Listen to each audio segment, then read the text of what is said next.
Hello everyone, my name is SiC and welcome back to Ground Branch. We're going to be playing this some live. We're going to be playing it in co-op. My name is SiC. I just need to figure out some stuff. I need to link some things really quick.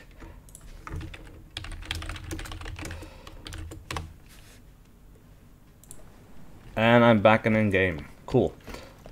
Let us select a spawn point. I guess everybody's here because I see this list.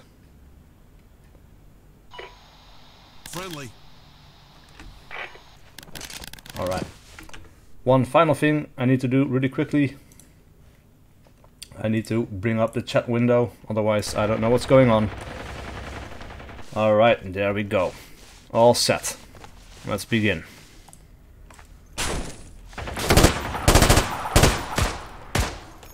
Bit of a misclick there. My bad.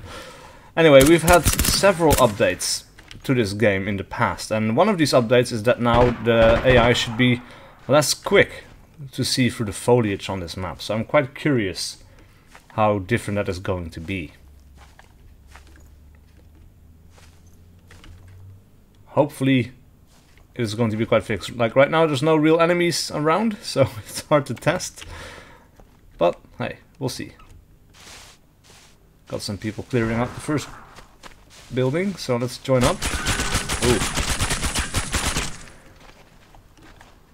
Not sure how many tangos there are on this map, but this is a little bit problematic.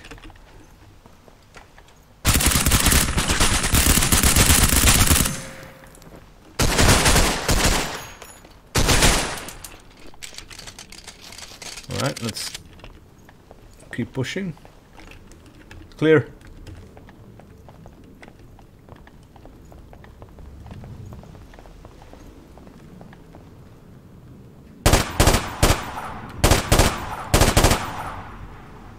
Alright, so far so good. I think he's dead.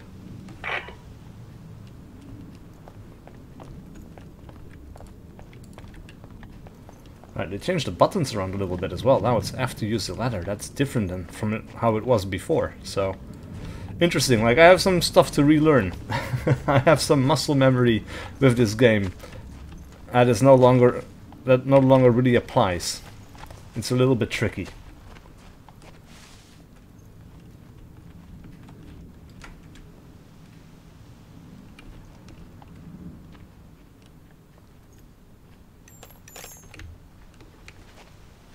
All right.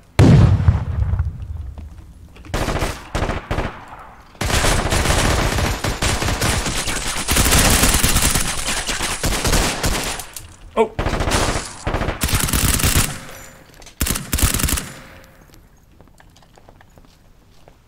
Bit weird.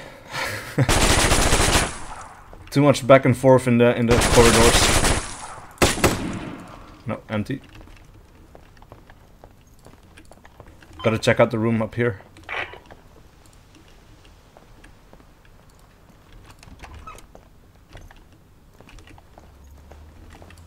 Clear.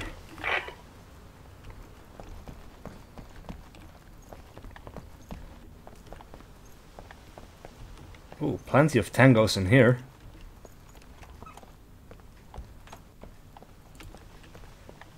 Right, so I'm assuming...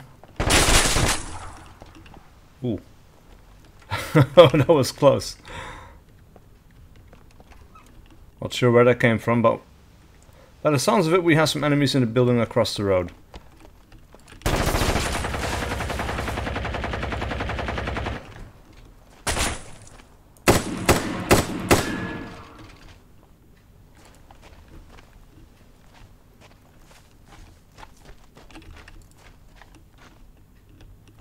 Oh yeah. Got some enemies down here on the bottom floor, I think.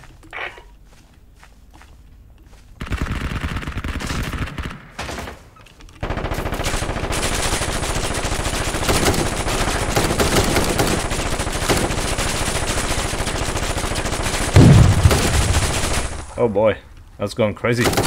Shit! Oh, there was two enemies there. That's no good. Alright, let's spectate. I think there's one guy left. Right? Seems like it, yeah. He's got a nice tricked out gun, but... Oh yeah, so he's got his backup sights as well. That's pretty good. He's probably got the best location right now.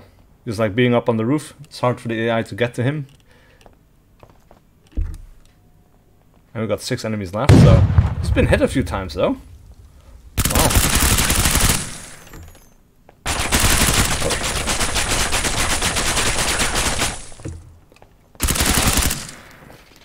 Yeah. That should be 4 enemies left, I guess. Not entirely sure. Don't jump down, dude. No. Yeah, 4 enemies left. Yeah, this is a jump. This is a jump you can make. That drop doesn't hurt, but the other one, ooh, that would be bad. Oh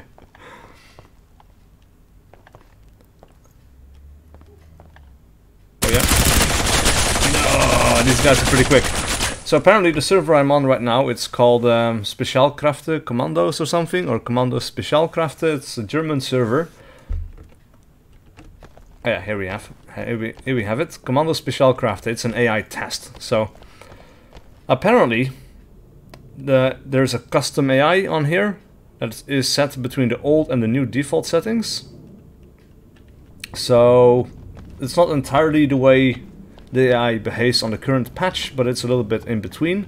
I'm not entirely sure how much of a difference that is going to be. But yeah, we'll see. So, let's see, can we customize my firearm? Can we get a bigger magazine for this, I wonder? Yeah, guess not. But, let's have a look. We have 2 times M9 magazines. That's weird, because we don't have the M9. But it's one of these pouches, I guess. We have 2 flashbangs, 10 magazines for the pistol that I do have, and then 8 magazines for my M4. Alright, that's fine.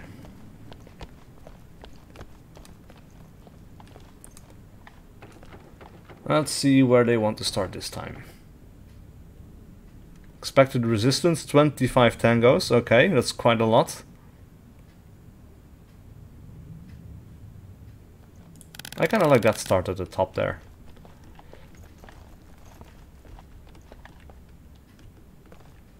But it's weird, for me the names don't show up anymore. That's a little bit strange. It might be a bug. Probably a bug.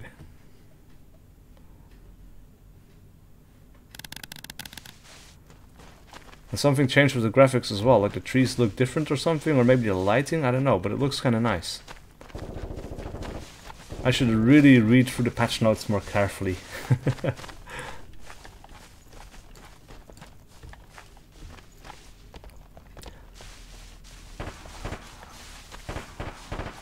Oh, we have a friendly up ahead, I guess. We started at a different spawn. Just 1 tango down.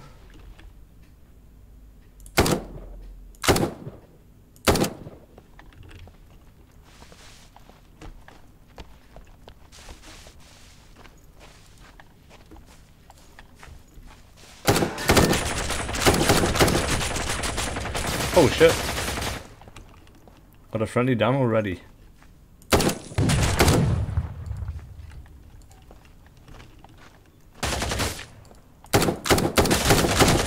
Oh, damn it! No, we're being flanked. Yeah, it's a bit aggressive there. Which is kind of cool. Because, well, you don't, you know, keep showing your toes. Ooh, that was a good one. Yeah. Really important in this game to keep covering your angles, because if you don't, you're going to get some nasty surprises, like these guys showing up out of the blue. So he's just kind of hanging out over here.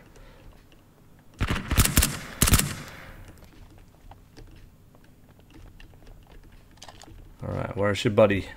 Are you alone?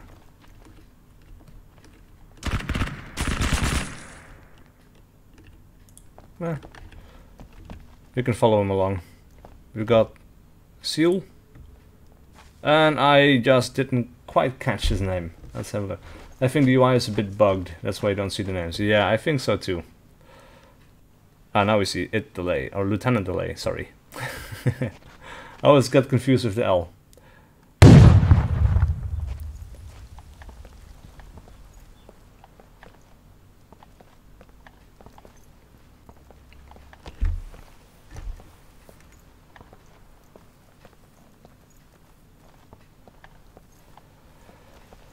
I've got to say that after playing some more Insurgency Sandstorm, like the pace of Ground Branch is a breath of fresh air, you know?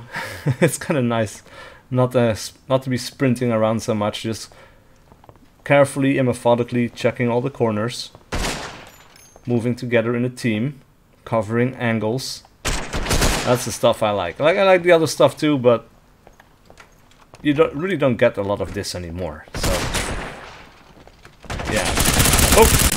Oh, aggressive dude.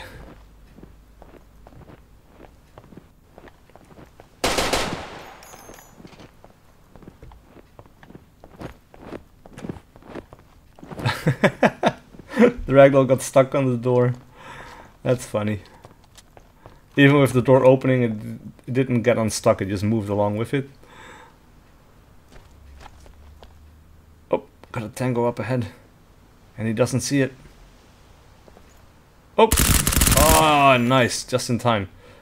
I think the tango was reloading or something, because probably, like I thought I saw him do something with his arms. Maybe he got stuck on the rock or something, I don't know, because I just saw the enemy down by the stairs. He got stuck with his gun on there as well, so didn't quite catch what happened. Oh.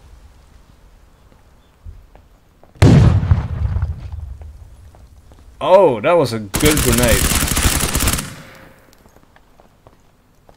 Got some more tangos though in the staircase.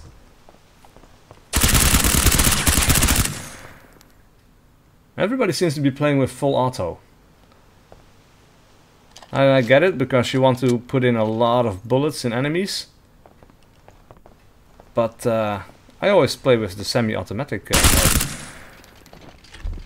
And actually, yeah, you should be able to turn it on. Like people told me in comments on my last video that there should be a button for it. So I'm not entirely sure where it is. Toggle lean, yes. Oh, you can turn it off. Oh, that is nice. Let's crouch toggle, yes. Always run, no. Okay, that is good. And I guess gameplay. Show stance, yes, yes, yes. Free aim. I don't want the free aim. Default fire. Oh, there we go. Semi-automatic. Default off-target position. Low ready, high ready. That is nice.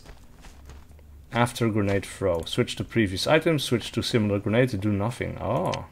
So many options this game has. I haven't been aware of half of them. Because I'm not the person that digs through all the options. And I really should. Because this is the kind of stuff you don't really expect from a game. But it's there and it's really cool. Oh, oh shit. Oh, a nice switch. But now he's out of ammo, I think. Maybe? No, not quite. Alright. Excellent. Good save.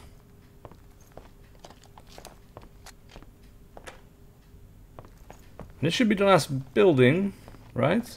Yeah. So if he manages to do this, then that's pretty good. That's really good, actually, because he's been playing by himself for a while now.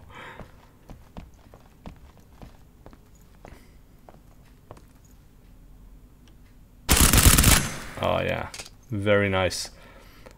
Another thing that Ground Branch really teaches you to do is like how you walk upstairs, because most people in many shooters, oh nice, we did it, or he did it.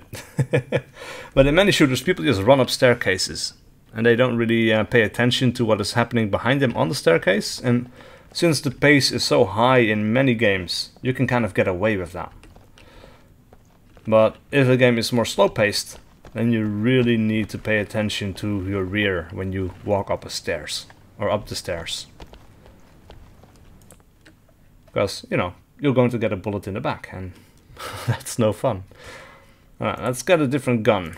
Let us get an SMG. We will get a customized UMP 45. Because why not? And Lieutenant Delay has the pizza. Man down.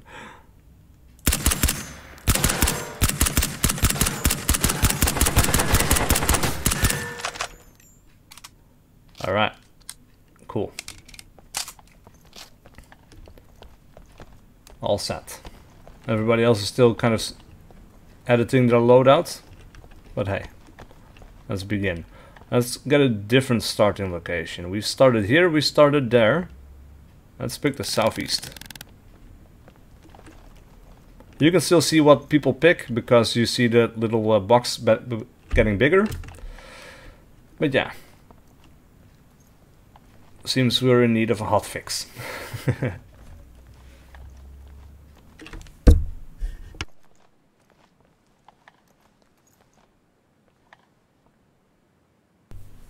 Alright, let's begin.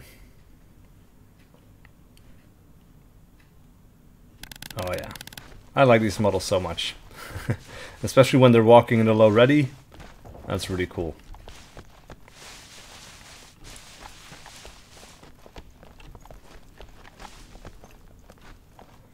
What's up with the flashlight?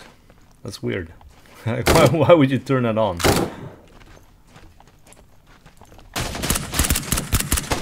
Oh! Friendly down. I can't lean. Oh, that's right, I can lean, but that's another thing with the muscle memory. I just turned off the toggle when leaning. But I'm so used to having it toggled on and off that now I just press Q one time and then I go back and I feel like I'm being blocked by someone or by a tree or a rock or something. And that's not the case. It's just like I have to remember that I now have to hold that button. Alright, he's opening there. Yeah, okay. Oh! What the hell? Who threw a grenade? Team kill. The name doesn't show up. Okay, I guess. I don't know. I'm not sure who threw the grenade.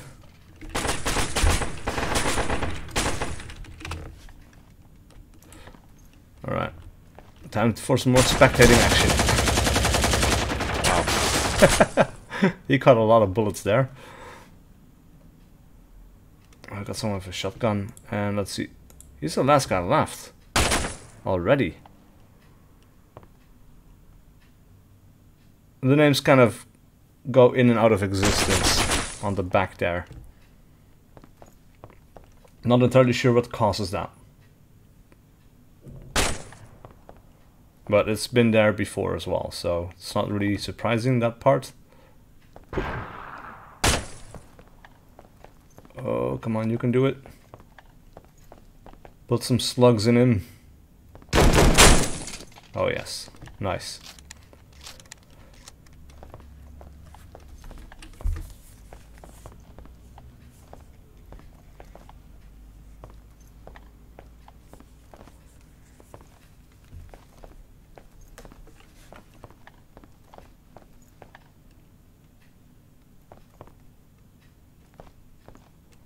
So we've got various areas that are already kind of cleared out. Ooh, nice one.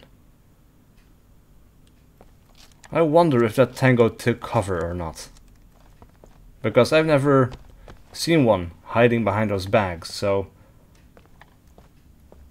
would be interesting to see. Let's actually let's have a look. Let's switch around. Let's fly around a bit. Let's have a look at the AI. Oh yeah. Not sure what he was looking at, but there seems to be a bit of a weird issue with the AI walking backwards. Sometimes. And I'm not entirely sure why. Oh. Nice one.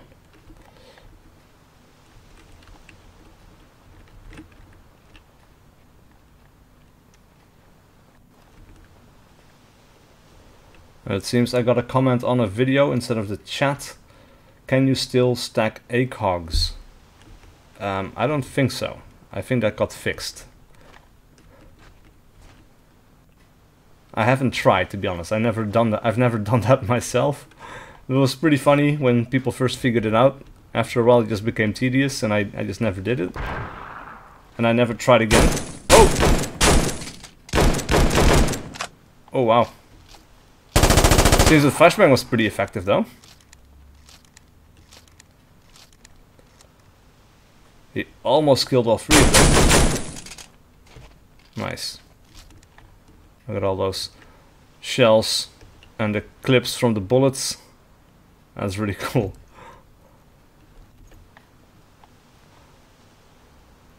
Just trying to get some cool angles in here, but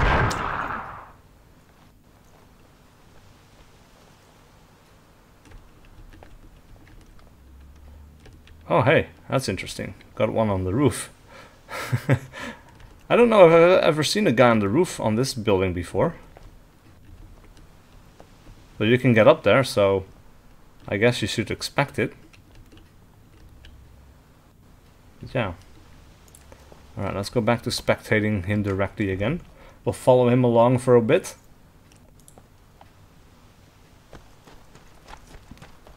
Now I wonder, oh... Okay, the Tango is watching the other way.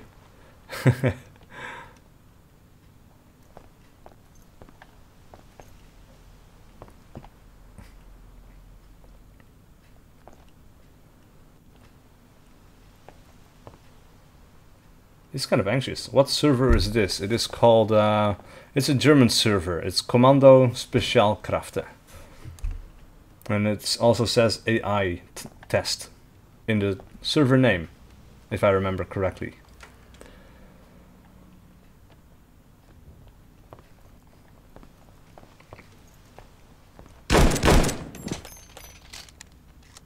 Where did that come from? He came from the room to the right, I guess. Oh, oh shit! Oh!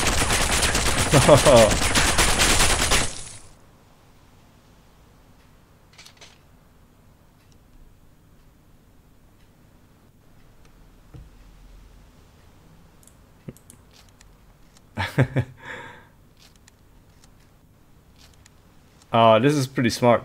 He's just putting in one bullet at a time, or one shell at a time, so he's ready to shoot when somebody does clear the corner. He could do it a lot quicker. He's just choosing not to.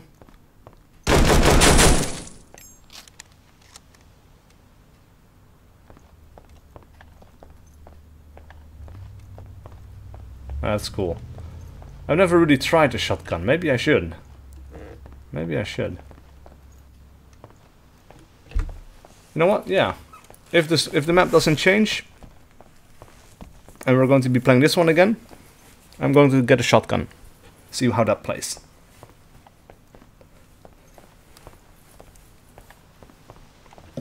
I think it's a bit too fast, probably, for this particular shotgun, the shooting and stuff. But, I don't know. Never fired it in real life, so... Alright, so this building is all clear. Let us fly around for a bit. Because we cleared out this building, right? Yes, we did. Got some dead bodies in there. Oh, yeah, okay, so that was the last guy up on the roof. He finally got him. This is like a place you don't really expect to have to look at. Or maybe that's just like getting used to this particular map, and now it's a different spot that they can spawn in that people are not really aware of. I don't know. But it's something to check. Anyway, shotgun time. We have two different ones. Let's go for this one. And let's see what we can put on. We have risers, offset rails, rail covers. That's, I don't know, you can't put it on there, I think. But it still shows up in the list, which is a little bit weird. Hey, if it fits... Nah, that's no good. But this, that's kind of nice. So we're going to put that on there and hit apply. Now we need to hurry up and find a place to spawn. Right there. Alright.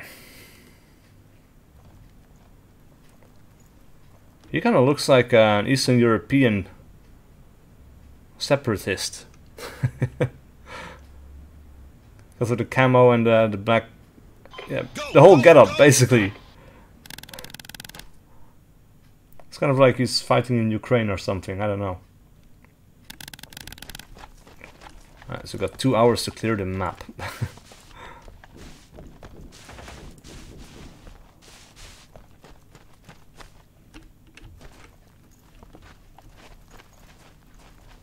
Right, let's hope I don't get team killed again.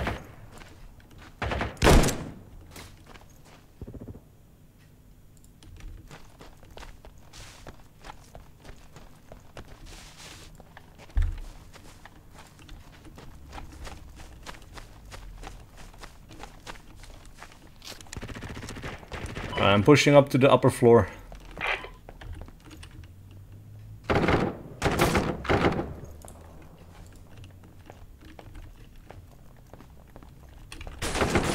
Oh.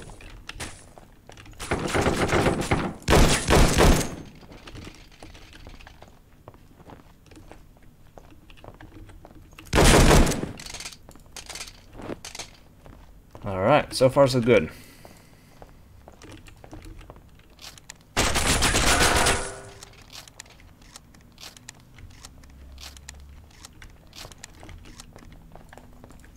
I guess be careful, I'm on the upper floor of the big 3-story building.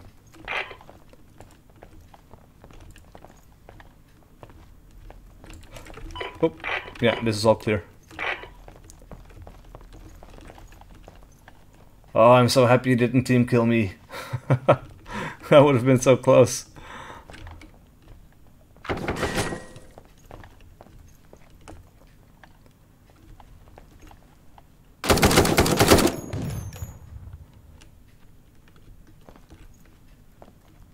Meatball has some pretty decent trigger discipline.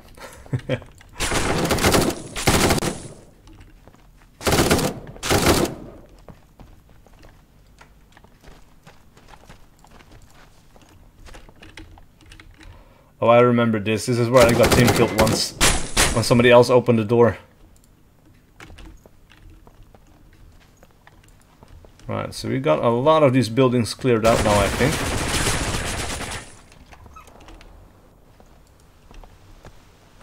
So that thing is closed.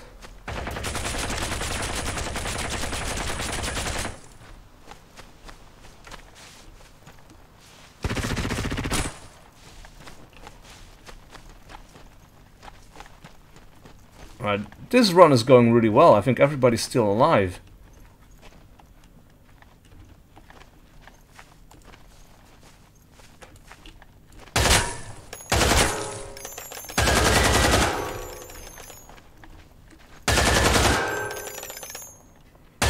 There goes our Russian separatist friend.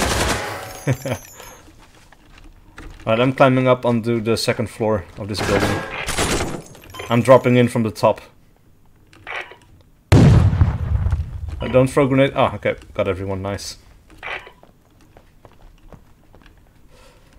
That was a good run. Very nice. Good job, guys. The shotgun is actually pretty good. I need to try it some more though. Hey man, what are you doing in my locker? Get out. Get out. Maybe there's different weapons I haven't tried before. The sniper rifles I never really tried, but that's not really a good choice on this map. I've tried that one. What else is there? I've tried most of these.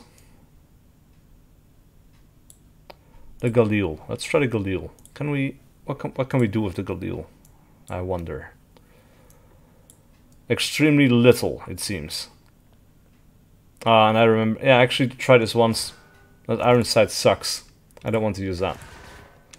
No thanks. Let us get the MP5 SD. Nah. That one kind of sucked too. Because of the iron sights. There was one that was decent. Tango down. I don't know. Let's just go with this one. Reminds me of Rainbow Six Rogue Spear. Default weapon.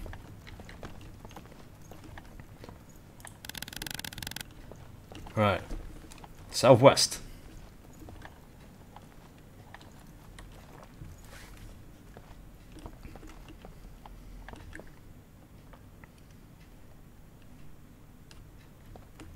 There we go. Ah, we're kind of spread out. He's got a very tricked out MP5. I didn't customize mine at all.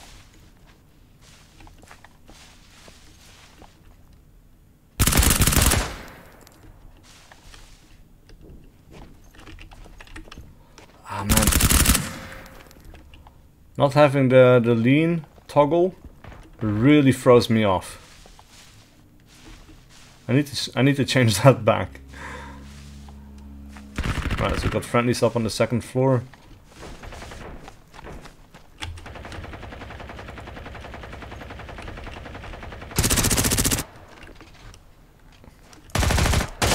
Ah, damn it! That is unfortunate.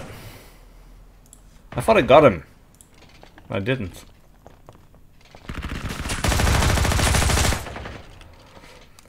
It is a thing that I'm noticing that people do in every first-person shooter, is they strafe left and right in practically every FPS. And I understand, like, it makes you harder to hit. Like when you're playing PvP, it throws people's aims off, I guess. But people do it in every single one. And it's just weird. It's weird to me, I don't get it. Like, why would you do it in here? Because it just... I don't think it helps you a lot, you know? And to me, it always looks really funky as well, like it looks off. It just doesn't look good, so I never do it for that particular reason as well. Even if it would be more practical, I just kind of don't do it. I kind of mentally stop myself, because I know how weird it looks when you do it. Yeah. Minor thing, I know.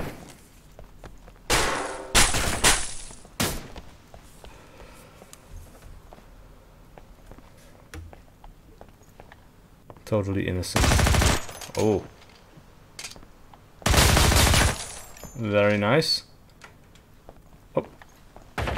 Someone's coming. Nice. Oh, that was the last guy too. Alright, now I'm kind of sick of this map. Let's see if we can start a vote for a different map. Let us try... storage facility. That's the new map. And... yeah.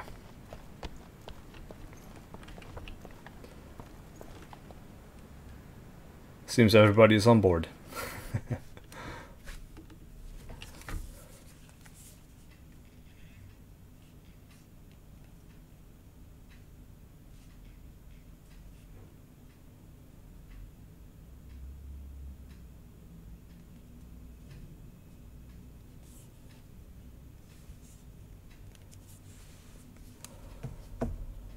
Alright. Wait, it's Depot? Huh? Maybe somebody else initiated the vote before I did. Maybe I missed it. I think that's what happened. Because it was a bit of a... yeah, it said vote timeout. And I only did the one thing. So I guess somebody initiated it, and then I tried to initiate mine straight after. And that's why I got that message. That's what I'm guessing happened. Alright.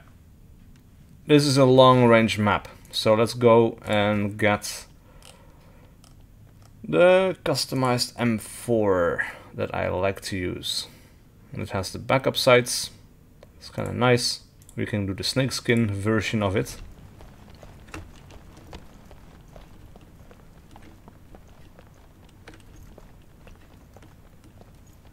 Alright, where do we want to start? Radio tower is kind of nice. I got one person at the helipad. 2 people at the radio tower. 2 at the helipad. Oh my. This is concerning. We're going to get some weird friendly fire incidents at long range, I think. But no. Huh. Everybody seems to have started here. That's a little bit strange.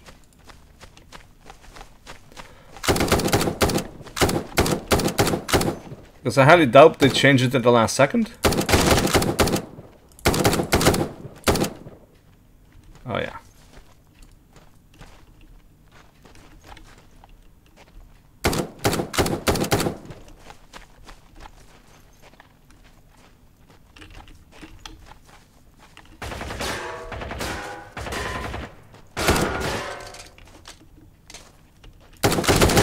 Oh crap. Oh man, that sucks. Alright, let's go back into settings, gameplay.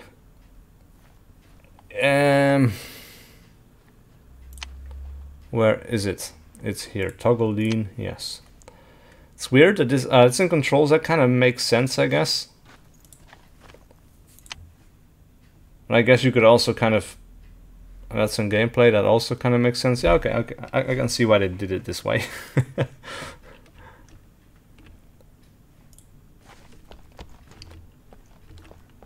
Alright. Man, kind of sucks to have to spectate this entire thing now. Because this is a longer map.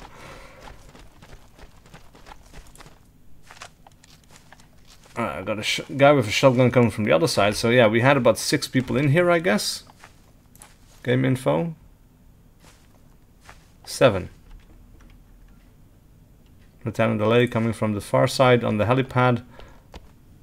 Unknown guy from the same direction. So we're kind of sandwiching the depot now.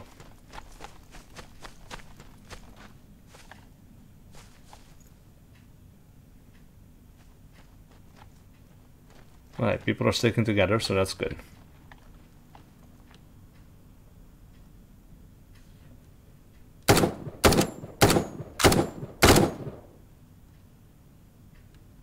Huh. I wonder what he's shooting at, because I didn't see anything. Did a tango die? Nope.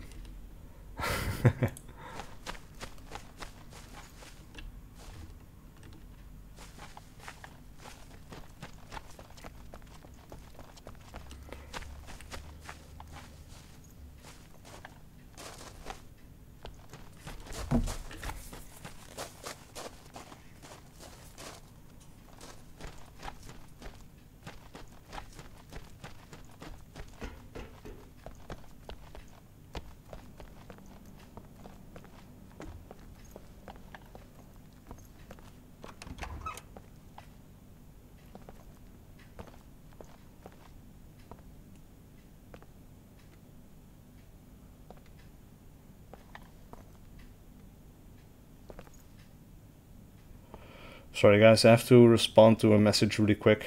I'm not really playing anyway, so I'm just kind of spectating these guys.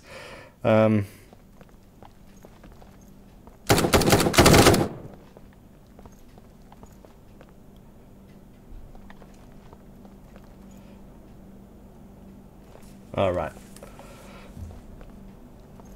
Hello protocol.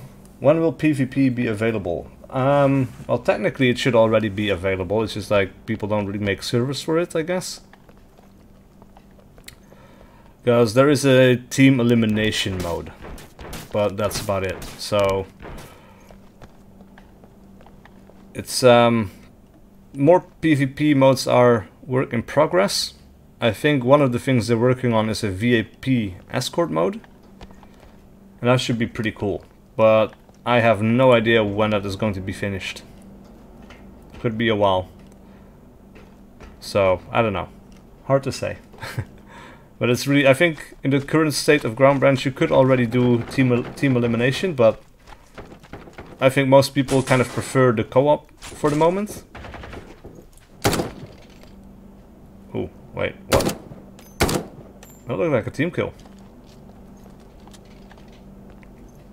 Bater, what did you do?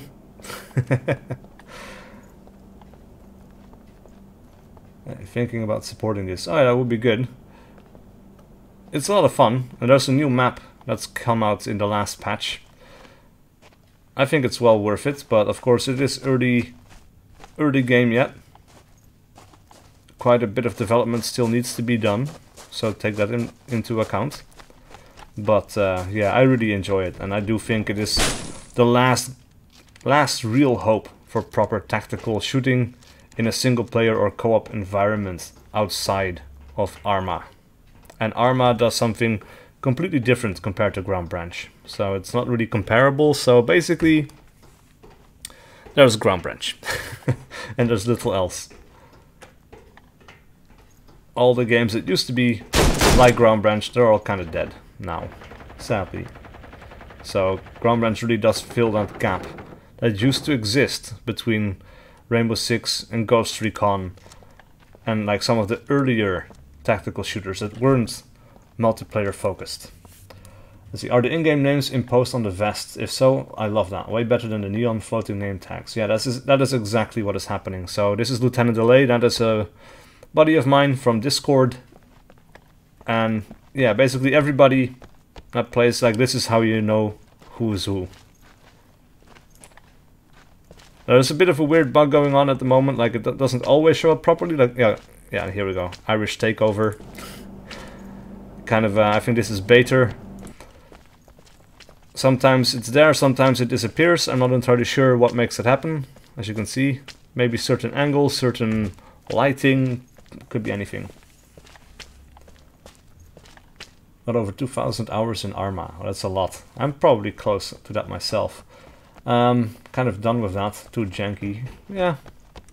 I don't know. Like Arma 3 to me doesn't feel janky. Like I'm really used to the controls, and I think it feels really smooth.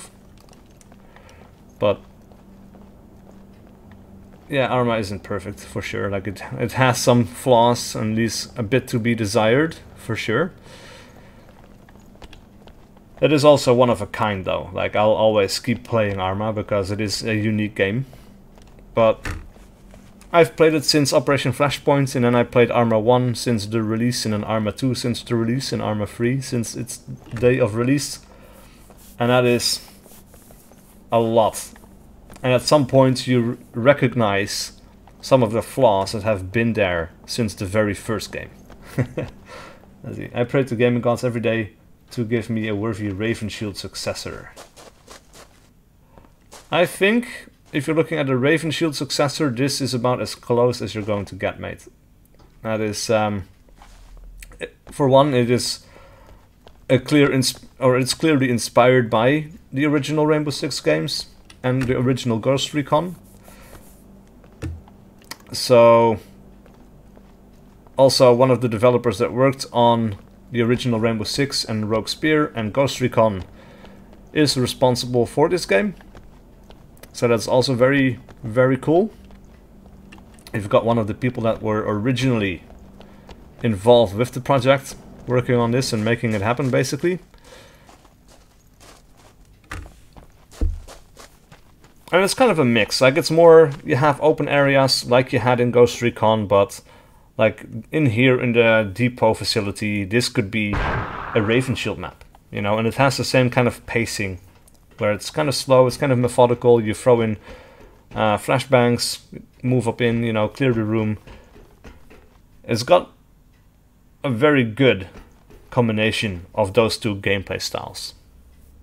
It's, you know, because that's the thing, like playing the original Ghost Recon now, even back then, in close quarters combat, Ghost Recon kind of sucked because the AI was so good, was so fast, and it was really hard to get a drop on those guys when you were clearing corners, clearing rooms or whatever. Rainbow Six was a lot better for that, but Rainbow Six kind of was less good for long range combat. So you had Ghost Recon, which was good at the long range but not so good at the close range, and the other way around with Rainbow Six. But now Ground Branch, you know, mechanically it's quite different because you've got your gun, you've got your high ready, your low ready. It's all quite different mechanically, but it's got that same spirit. And it works really well in close range as well as long range. So that's really why it's a good mix of Ghost Recon and Rainbow Six. And then when you would compare it to other games like Arma, I mean, it's much smaller scale, you get into the action much quicker, it's a little bit more controlled. You know, and Arma also isn't really that good for close quarters combat in between buildings. Like, you can do it, and you can also clear rooms if you want, but the AI doesn't really handle that well. You know, it's more like a combined arms simulator that is a little bit better at the long distance to medium distance, and close distance in between buildings and stuff like that, it's okay. But it never really quite does what the original tactical shooters did.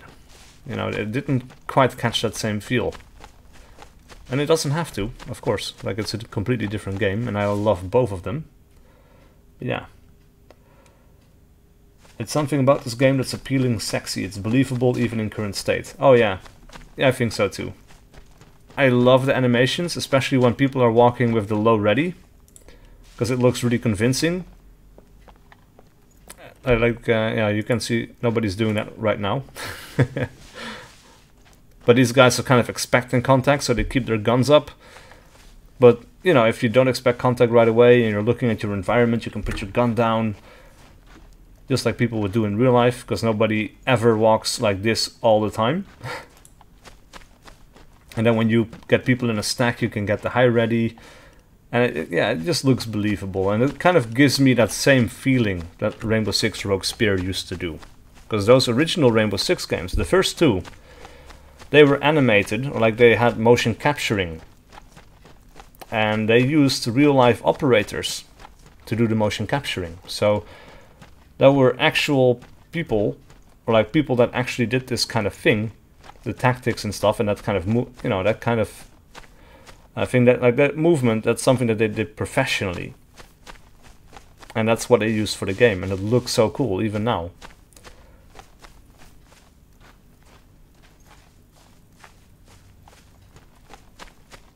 So apparently we had an enemy left at the radio tower. Only this guy seems to know where the radio tower is. But I don't know. It's a bit, there doesn't seem to be anybody here. Maybe it got killed. Kind of hunting down that last tango. Kind of like a flaw that also existed in, well, I guess pretty much any game that has a terrorist hunt mode.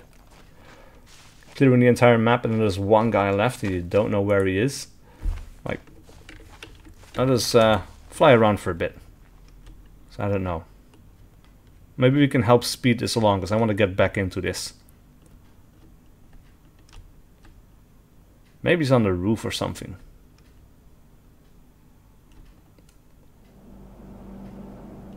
Nope, roof seems to be clear.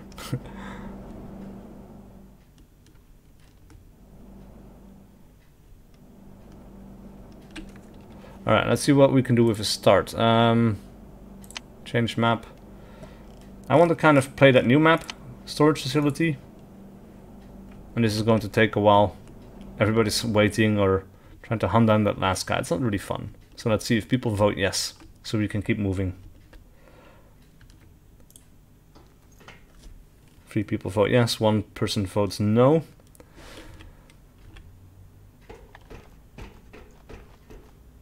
We basically won this map, you know. Kind of sucks when you're having to wait for so long. Nope. Passed. Okay. Good. Let's see. Still better than that last guy in armor that's prone and murders you. Yeah. That does happen. Alright. The new map. Well, yeah. It's been in the game before. They took it out for some polishing. But now it's back. And this one is also quite cool. We've got 3 different entrances that we can choose from. And it's a good mix of long range and close range. So, yeah, it's an interesting map for sure. And the storage facility inside looks amazing, yeah. Inside it looks really good. You've got all the nice lights and like the design of it is quite cool as well. John does a really good job with designing these maps. And usually, like the first time you get to play a map, like it's still kind of rough, but as the game is developed more and more, you start noticing more little bits of detail that get added get added to the maps as we go along. And that's quite cool. Like the tanker ship, for example, you know, it didn't used to have oil leaks and stuff like that on the deck, but now it does. So there's all these little kinds of things that make things a little bit more interesting to look at. Alright, Ridgeline East. Got people at the docks. Actually, the docks are kind of nice too. Let's go to the docks. At least there we have a bit of an open area so we can do some sniping. It's pretty easy to get surprised in the forests on the ridgeline. As you can see, we have quite a few trails running along it. And this is all up. And then this area up here is down. And that's where the entrance is. And that's how you get into the rest of the storage facility, which is, yeah, kind of like a long corridor. It's kind of interesting to clear out.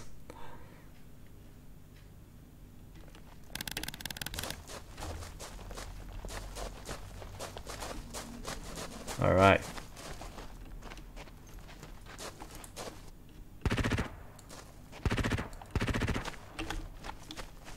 Let's take a run up to this truck.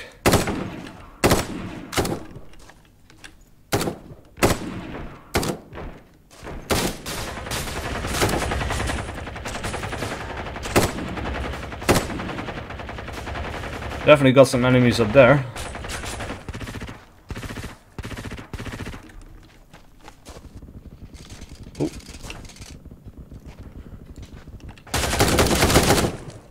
Oh, oh shit. That could have been tricky.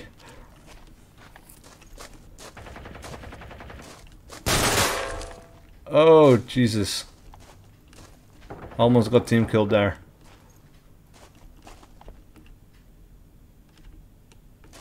Need to be careful.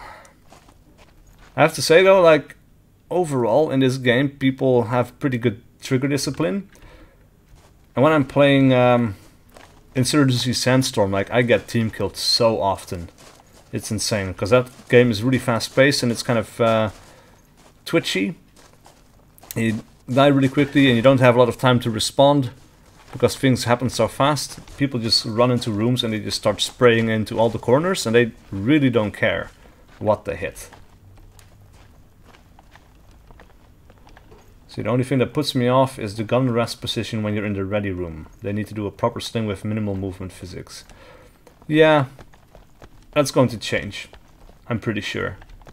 It's just not a big priority right now because, well, they have bugs to fix and other things to add and change. So, like, it's functional. And that's basically true for many parts of this game. A lot of it is still very functional, it's not polished, it's not... no, it's work in progress, it's alpha. So, of course, you know, we can suggest this and provide feedback on it, and they certainly do take that into consideration when, you know, deciding what to do next. But overall, you know, it's not the biggest priority in the world. Oh, this is a new puddle. That's cool. Like I said, these maps undergo many art changes as we get more time, or like as time goes along. That's kind of cool. Even if you've played this map a lot of times before, sometimes there's a patch, you come back in and you notice new stuff. More detail. Stuff on the walls, pipes, little things like that.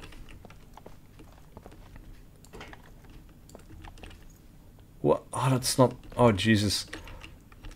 Alright, I need to watch my own trigger discipline. That guy looked so dark in the shadows there.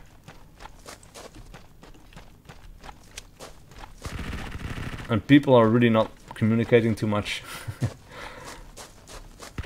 So it's hard to know where people are at all times. Or maybe I'm too slow and I'm not keeping up properly, I don't know.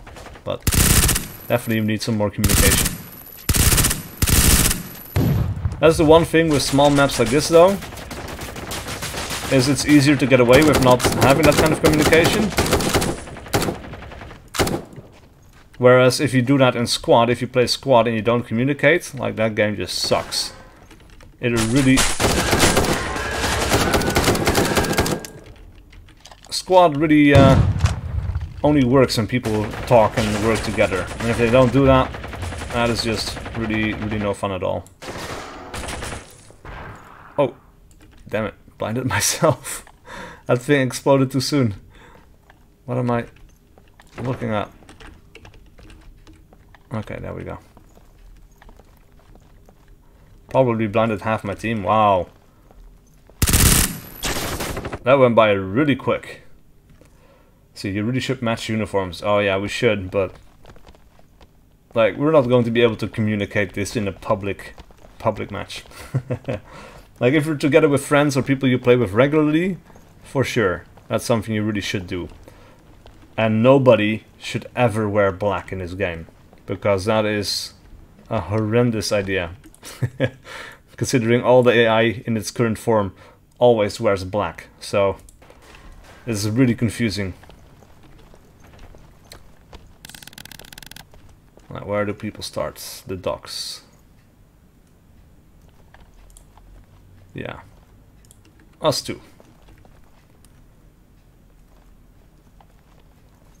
Yeah, I play squad since 2015, looking for a bit of change. About 1900 hours in squad. Jesus, that is so many as well. I've played squad, but nowhere near that amount. And I want to get back into it more, because I haven't played it all that much. I played it for maybe 50 hours, 60 hours, something like that. And I do really enjoy it, but it kind of, like I said, it falls apart if you don't get a proper squad leader. And that's always been like hit or miss with me. So sometimes I'm in the mood and I'm just playing and playing and I just can't find a proper squad, and then I get turned off by the game, and then I start doing something else, and then I'm like, the next time I'm like, nah, I don't know, man. You know, like I don't know if I can find a squad, so I'm not going to boot up the game. I'm going to be doing something else. I really should play like in a dedicated community for it. But then also my tastes are very wide, and I never only play just one game. So I can't really dedicate many hours per week to a single game, because, like I said, you know, I just kind of keep switching it up all the time. And if I cannot do that, then I don't know, it's just like, it feels like a job almost, you know, like something I have to do, and that kind of puts me off. And it's all mental. Jesus. The recoil, man, the recoil screwed me up.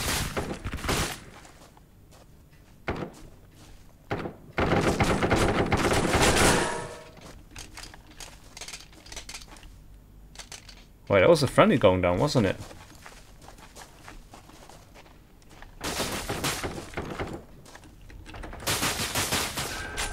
Damn it.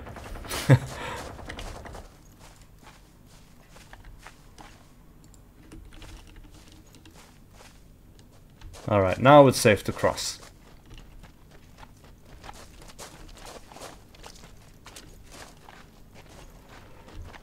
Yeah, that's the one thing about Ground Branch. Like I said, it has smaller maps, so it's easier to not communicate. But it also makes it easier to just jump in and play and have some fun. Sometimes it's frustrating, but if you go in with low expectations, you can still have fun. And if you... like, that doesn't really work for Squad, even though it's a great game and it has a lot of stuff going for it. I don't know, that just doesn't really work. Alright, so we've got plenty of people in that tunnel. Let's go take the main one. There were a few guys down here last time, so...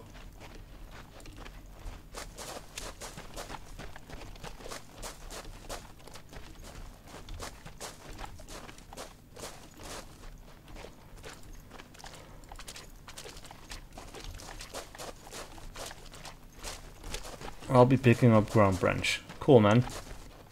That's great. If you want, we can play together sometime.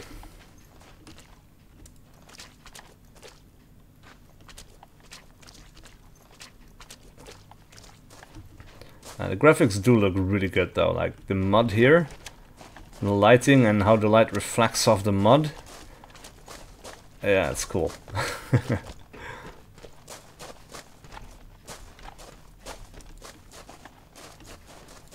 So that area is clear.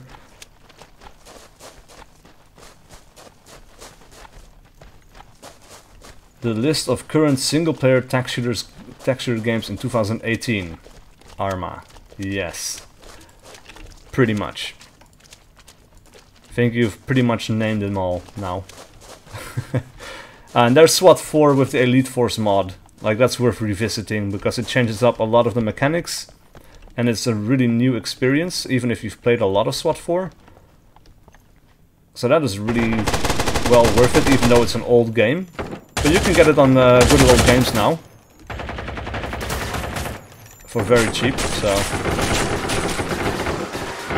Like I said, well worth that. Well worth it, that one. It's still a very unique game that works very well.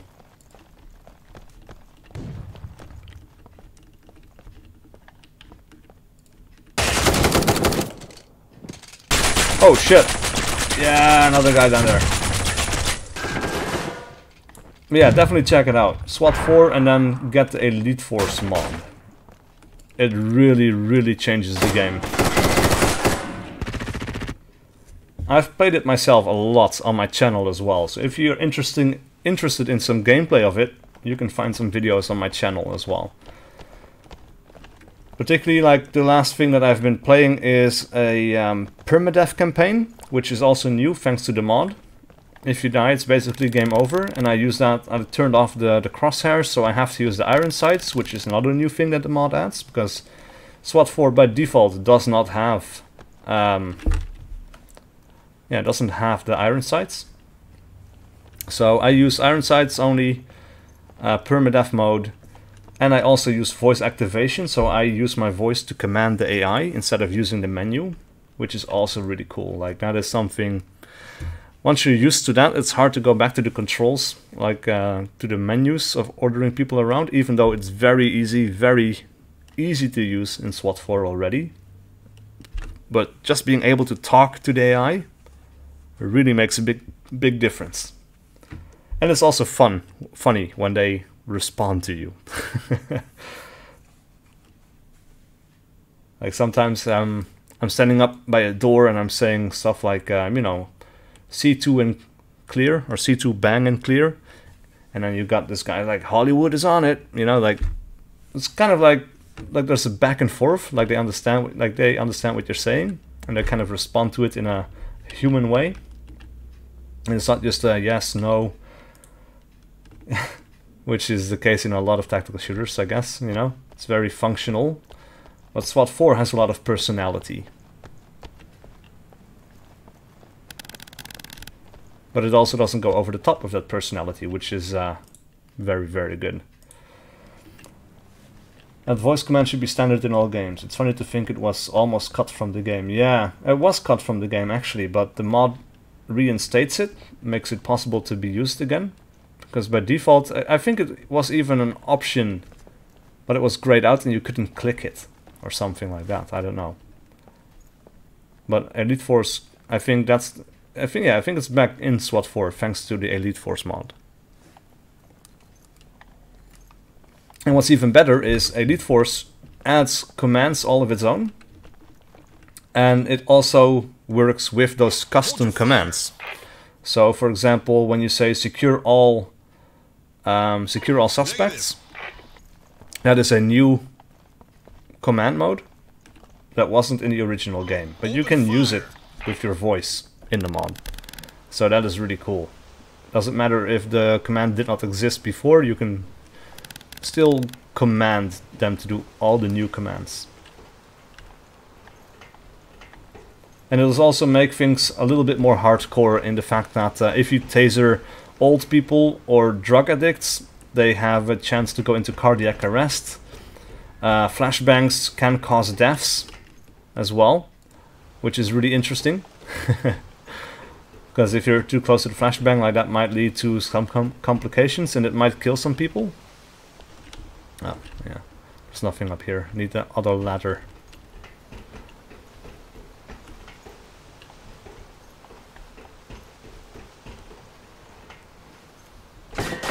so this guy is sticking with me, it seems.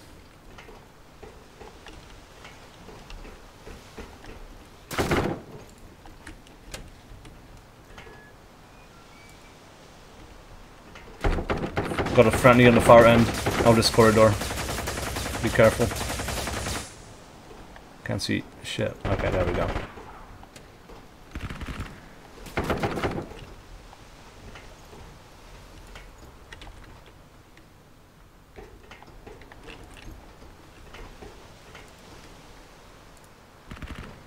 This is all clear, by the looks of it.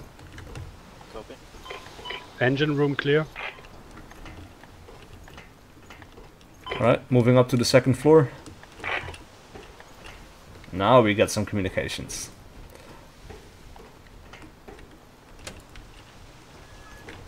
Fat people always lose. Yeah, you don't want to be fat and get hit by a flashbang in Elite Force. Clear. Right, we're on the 4th floor now.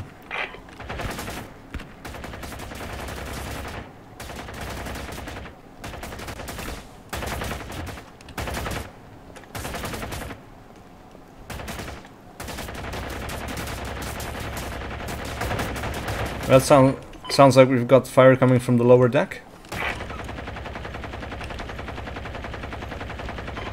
Yeah.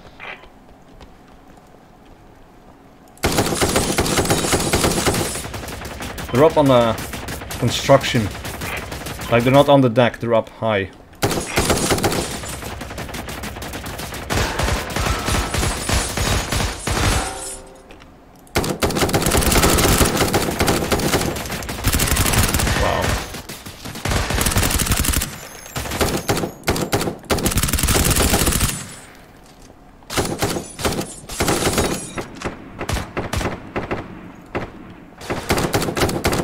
Lots of people on the deck.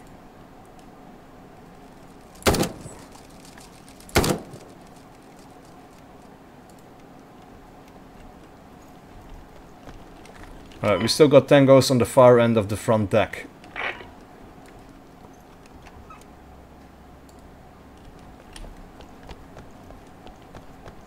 I'll probably see them better from up top. Alright, moving on to the 5th floor. Let's do a reload.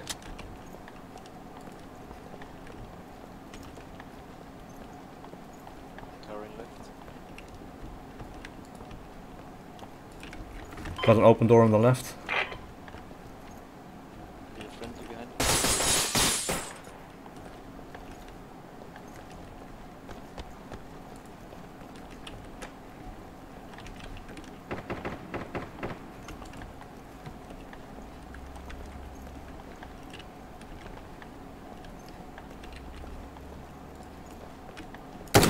Oh. Sorry.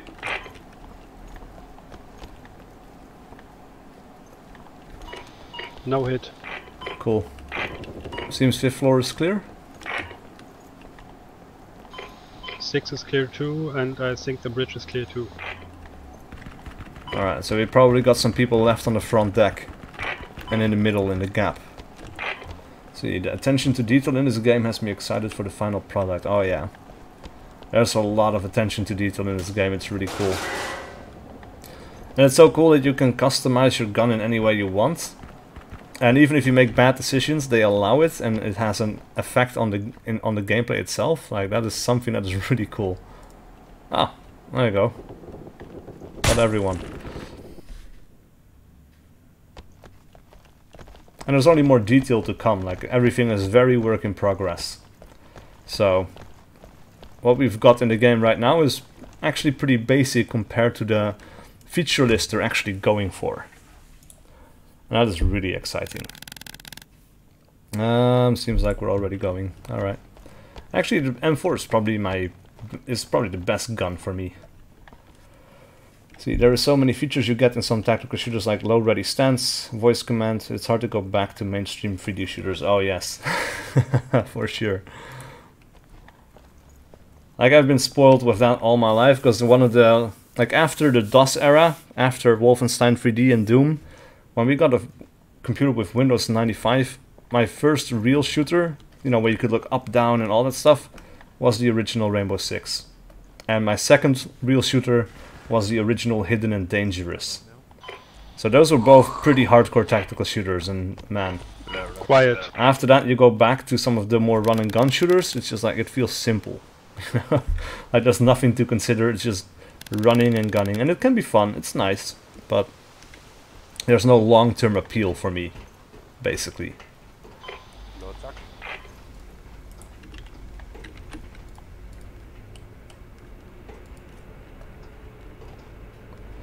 And I don't like it when people stay in corridors or in indoors, door openings.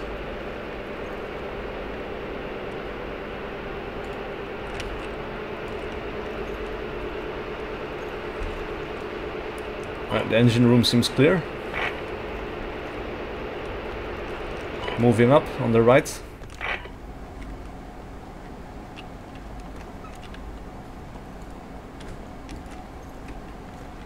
Room 1 clear. Or floor 1, I guess.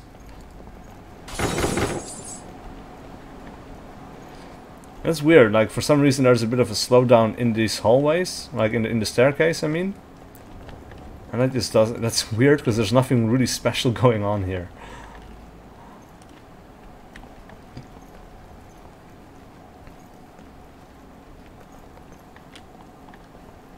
Oh yeah, and another thing that this game has is free look. Just like Arma. Oh wow, good reaction. But basically when I hold down tab, we can look independently of our body. And that's really cool. That's going to be really useful in player versus player.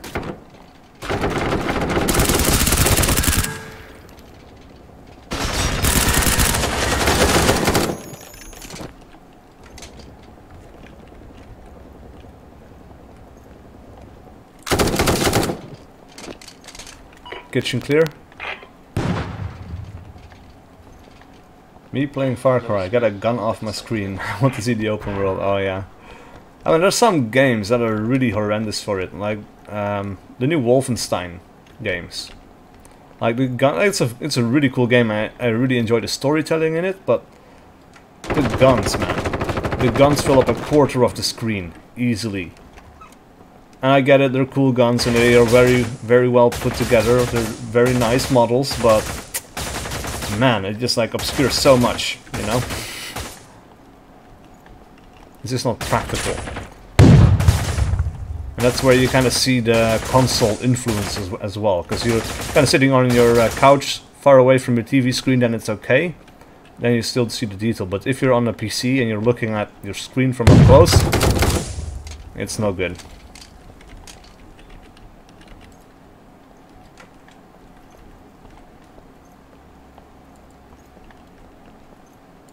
So no people on those weird things anymore. Like, what the hell were they even doing there? Let's see, Wacky Mother. Every time I see updated gameplay of this game, I get more and more impressed. This game is worth way more than 20 bucks for the level of quality it provides. Kudos for the devs, or to the devs, for giving us this gem. Yeah, it's such a cool game. It's very unique. It's like, it still has a way to go, but what is here mechanically is already very impressive, and it's only going to get better. So for what they're asking for it, I would easily pay 40 or 50 bucks for this game already. You know, but that's because I'm a hardcore fan, and this is a more approachable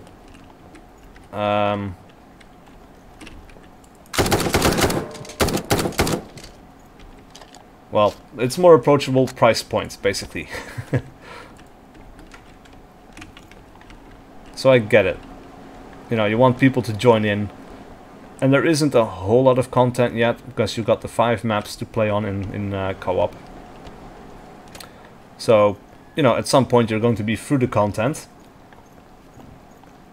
But still, you know, more is going to come. See, this game is exactly what Rainbow Six Siege should have been in the first place. Yes. Without a doubt. Siege should have been like the original Rainbow Six. Rogue Spear or Raven Shield. but Rainbow Six hasn't been Rainbow Six for a long time. Same for Ghost Recon. The only Rainbow Six, or the last good Rainbow Six, was Raven Shield.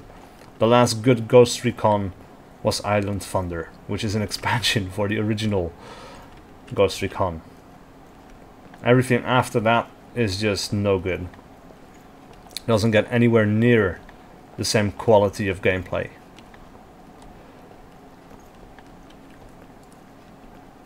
Ubisoft as a company deserves to die. Every time, like I read some interviews with them, is like talking about how they're so creative. I was like, what? You know, you rehash Far Cry, you rehash Assassin's Creed. Meanwhile, you fuck up Rainbow Six and Rogue Spear, and Ghost Recon, I mean. And probably the last interesting game that I've seen them make was Valiant Hearts. Oh, that's Friendly. What is he doing all the way down there? That's crazy. And is that a tango?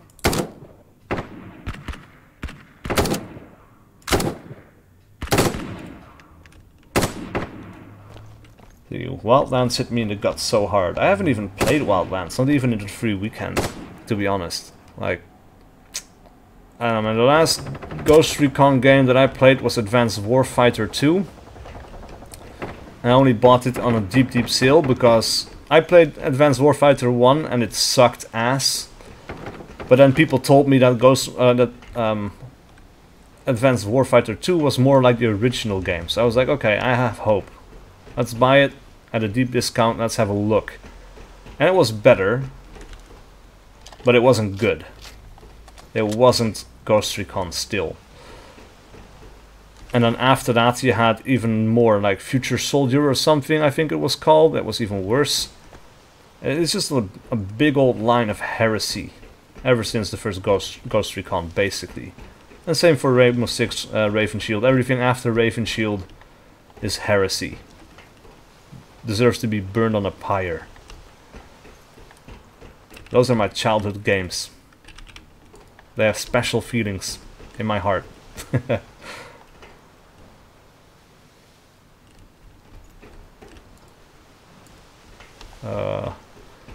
Man, that was almost a team kill. That's the one part, like he was strafing left and right. I was like, okay, it's a player, because AI don't do that.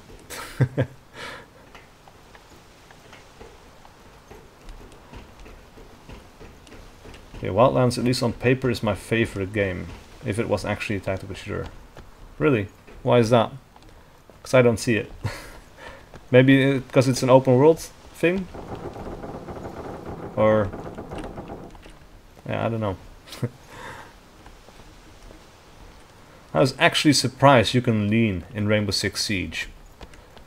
I was like, no, there's no way. Because they haven't had that in the other shitty Rainbow Six games, you know, like they haven't had it for a while. Like Vegas, of course, had the third-person cover system and blah blah blah, which was horrendous. Ah, this looks cool, man. The clouds and everything, really nice. But man, where is that last tango? Because we cleared the engine room. Most AAA studios are into making cheap dates pretty with no depth. Oh yes, for sure. It needs to be flashy. It needs to be easy to get into. And they don't give a shit about mastering it. Especially if mastering it means, you know, you need to buy loot boxes or something for the end game gear or whatever. Like, that's where gaming is going these days. There's no real sense of progression in kind of like player skill, because you've got these artificial level up systems and loot boxes and unlocks and shit like that. And no. Just no. See, if Wildlands was Arma meets Ghost Recon meets high AAA budget, then it would be my favorite game. If. Yeah. That is... That would be cool. But I doubt that will ever get made. Even by Bohemia Interactive. I mean, they tried something interesting like that with Arma 2 in the campaign. But, you know, like, that campaign was famous for being horrendously broken. So, yeah. Like, I remember the Manhattan mission, and that one was infamous for how many times it broke. But the idea behind it was really interesting, because you had this area that basically covered almost a full quarter of Chernarus, and you had this dynamic war going on with playing, you know, with AI factions spawning in on random. They had these engagements. In between all of that chaos, you had your regular objectives, finding people, hidden encampments in the woods, all of that kind of stuff, and you were kind of given a free rein. You could call in your helicopter for transport, kind of make your own way, and I guess that is something that, you know, in this way Arma could be like Wildlands, or like a little bit more streamlined, you know, but still like that simulator aspect, or have that simulator aspect to it. And the expectations from an Arma 4. Oh, expectations for Arma 4, that's a good question. It is going to be a long time, I think, before we see an Arma 4. But they're kind of winding down on Arma 3 production or development, I guess, or support, if you will. So at some point, I would guess that, you know, they're going to be working on the next Arma game. And that will probably be running on the engine that DayZ is running on. But I don't know, man. I haven't played much DayZ. For me, it's just kind of like a glorified Arma engine. I don't know how well it runs compared to Arma. And even that might not say too much, because Arma is a completely different beast with AI protocols and all the bullet trajectory calculations going on. I don't know. It's hard to say what Arma 4 will be like. I would hope, though, that if they release it, it is going to be like, or like it's going to have the same. Ooh, that was a friendly, no? Did we? No, that does not look like a friendly. Oh, have you got new Tango models? That is so cool. Oh my god. Alright, that throws me off for a bit.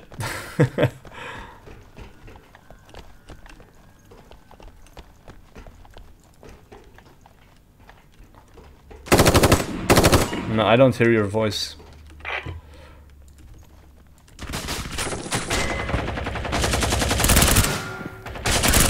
Oh crap. Yeah, I would hope that if an Arma 4 comes out, it is going to have plenty of the features that are already in Arma 3. Like, I want to have the 3D editor for making missions. That is something that has to be in there.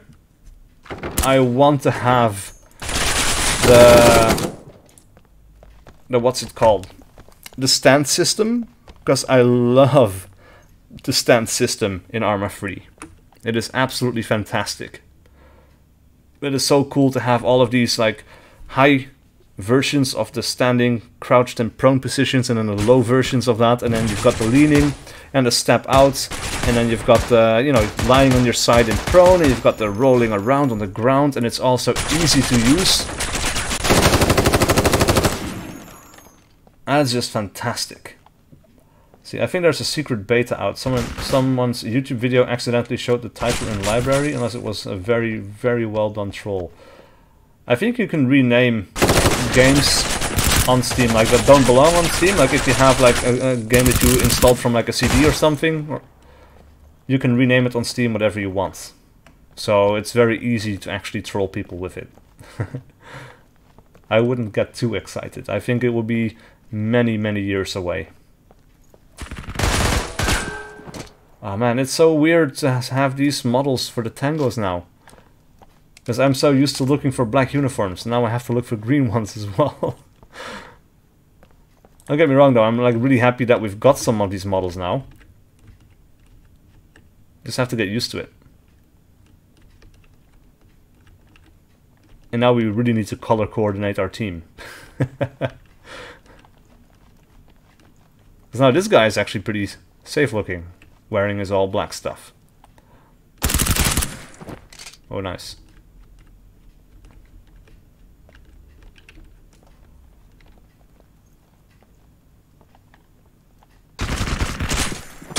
Wow, bit of an animation bug there. He's too close to the wall. Oh, good.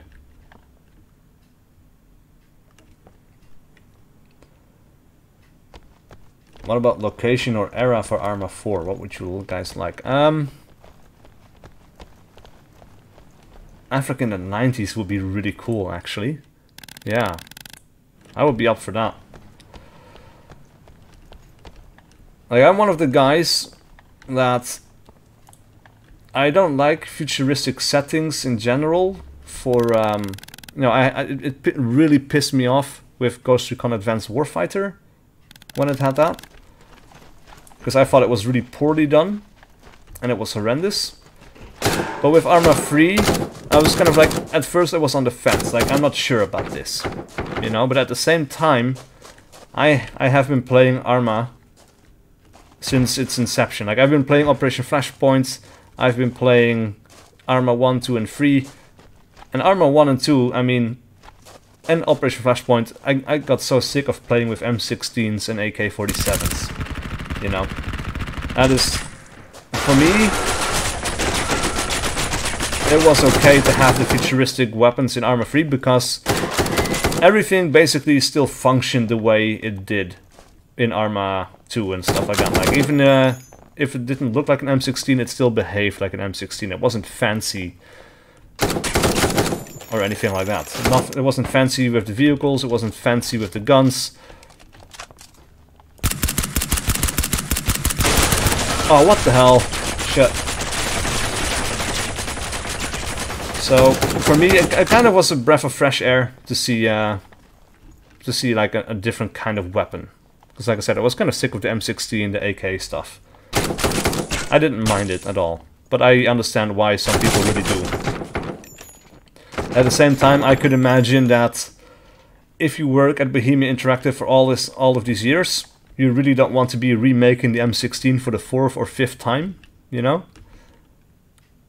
That's just so boring to be working on all the time. So I can understand that they want to have a little bit of freedom there, and yeah. Like I said, at least it didn't function any differently. You got all of these futuristic tanks and stuff like that, but they all still function like T-72s and Abrams stuff and stuff like that. So yeah, Africa 90s with the French military, they are all over Africa, like Mali. Yes, that would be pretty cool. Like different factions, you know, do something interesting with the factions. No more US, no more NATO.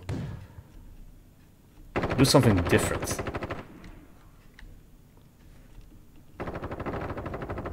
Alright, let's have a look. Africa would work quite well, I think, if they can make some cool maps for it. Anyway,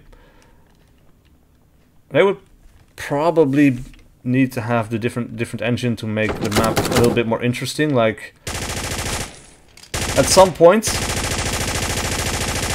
you get used to Arma maps having certain limitations in what they can design and what they can make within that engine. Like, on Unreal Engine, it's a lot easier to go for really weird or cool designs. Like, you can have a Utah base map where you go into the canyons, and I really cannot see either the AI or even the engine handling the Grand Canyon or something like that, or like the Horseshoe Bend in Utah or something like that. And that would be another thing that I think would be really cool to see. Something more interesting with a little bit more verticality in it. Or like a map in Norway could be cool as well, because you've got water, you've got the fjords, you've got all the different kinds of terrain as well. And you've still got that kind of European look that people seem to like so much. What's this guy doing? Like, doesn't he have a... Oh, he does have a backup site. It's on the... It's kind of weird, like, he's clearing out that tunnel with... like, it's 10 meters away from him, he's still looking through the 4x scope. Plus, very interesting wildlife. Oh, yeah.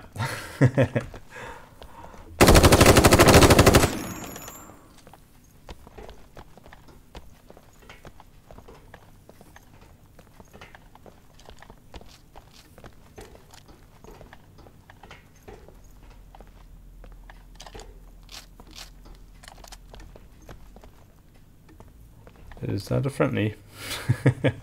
Seems like it.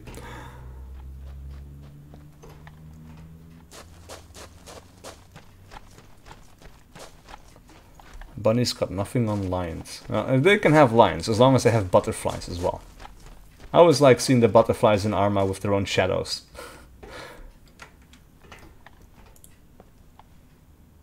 Right, so they cleared out that part on the roof. That's good.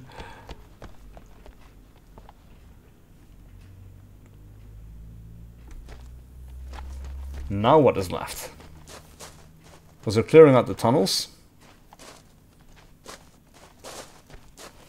Hello, I am new to your channel. I was looking for a channel for tactical shooters. Hello, mate. Welcome. I definitely do play tactical shooters. I also do some different stuff. But, yeah. Play some Ground Branch, play some SWAT 4. Some other stuff. Usually got some Arma 3 videos as well. Though that's been a while. Yeah, so definitely got some more content for that kind of stuff coming up. I should play some more squad as well and make some more videos for that. It's just been ages. I should get back into squad leading for it, because that was always pretty fun. But it's also very hectic and kind of... there's a lot of pressure on you when you're playing squad leader in squad. And I'm not always in the mood for that. Butterflies replaced with mosquitoes confirmed for Arma 4. No, not the mosquitoes, they suck. Going pistol only.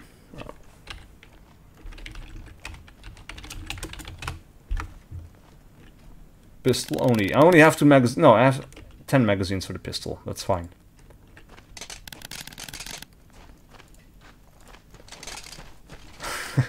People actually dropping their guns.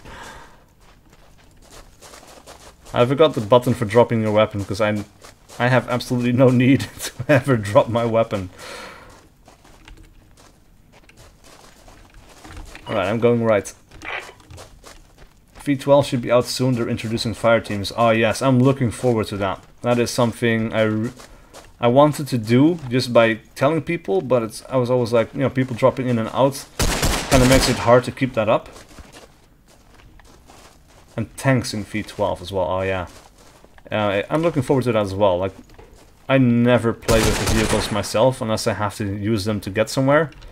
I'm an infantryman at heart, and the vehicles, yeah, kind of really don't care.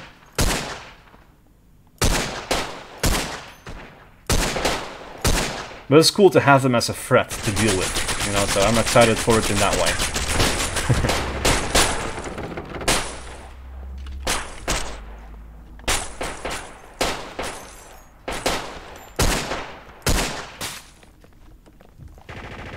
Seems that pistol play is going even better for me than my regular gun, which really shouldn't be the case. But hey, there we go. I don't know how many bullets I have left. Let's just do a reload because I have plenty of magazines. Oh, that's friendly.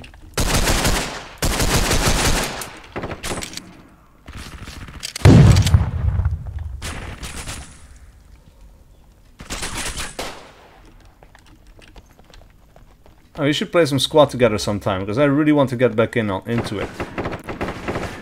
Oh, I know what they probably didn't check. There's this room back here, and it's so easy to miss.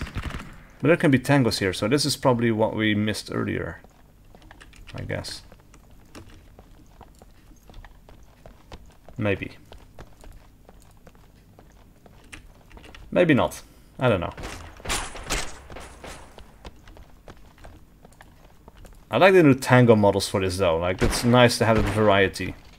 That's really cool. Well, that had to have been a friendly, right? I don't know, but...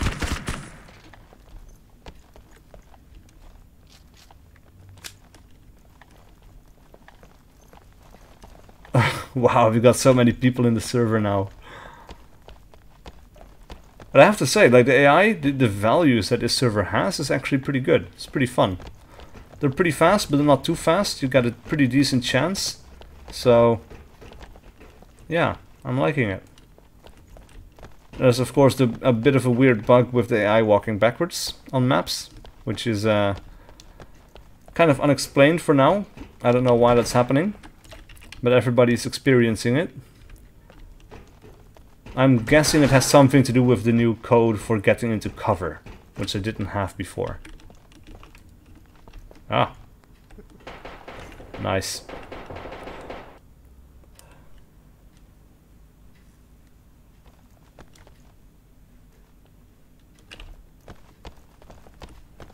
I think we've pretty much played almost every map in the game in this session. See, I'm all about infantry as well. Join the mobile infantry and save the world. Service guarantees citizenship. Yeah. Oh man, I like infantry. Like, vehicles always feel like I'm hiding in a tin can. Feels cowardly. I don't like it. And especially like when I used to play a lot of Red Orchestra, I was always about the most basic rifleman you could be. I was always running around with a bolt-action rifle, even if other things were available to me. It's like, no. Bolt-action rifle, fix bayonets, charge the enemy, you know. Death for glory.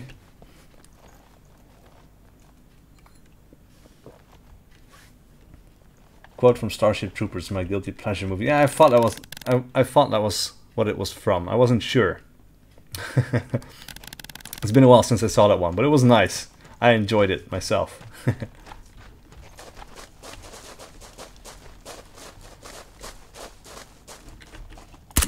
Up on the roof, in the middle of the compound. One tango.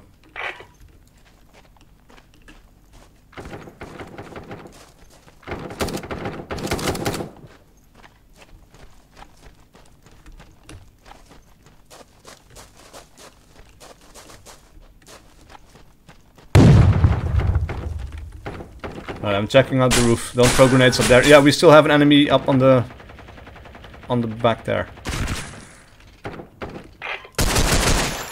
Oh my fucking god. I never knew you could do this, but you can climb the stairs holding your pistol.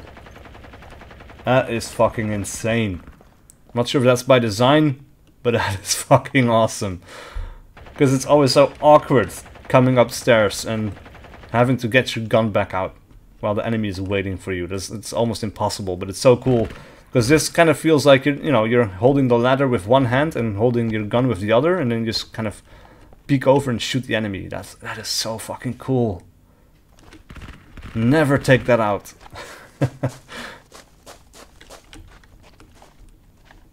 Everyone missed that guy in the window next to the stair. Oh, really? Oh.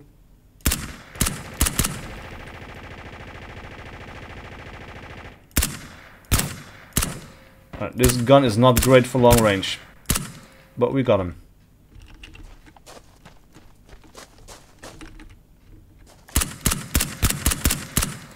I have no idea where everybody went. Should have paid more attention.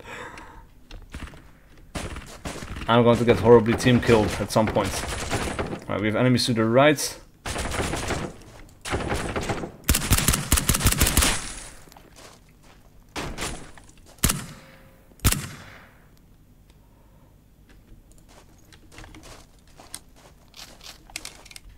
I really want a tactical shooter with good single player. I miss the old Rainbow Six and Ghost Recon games. Yeah, same.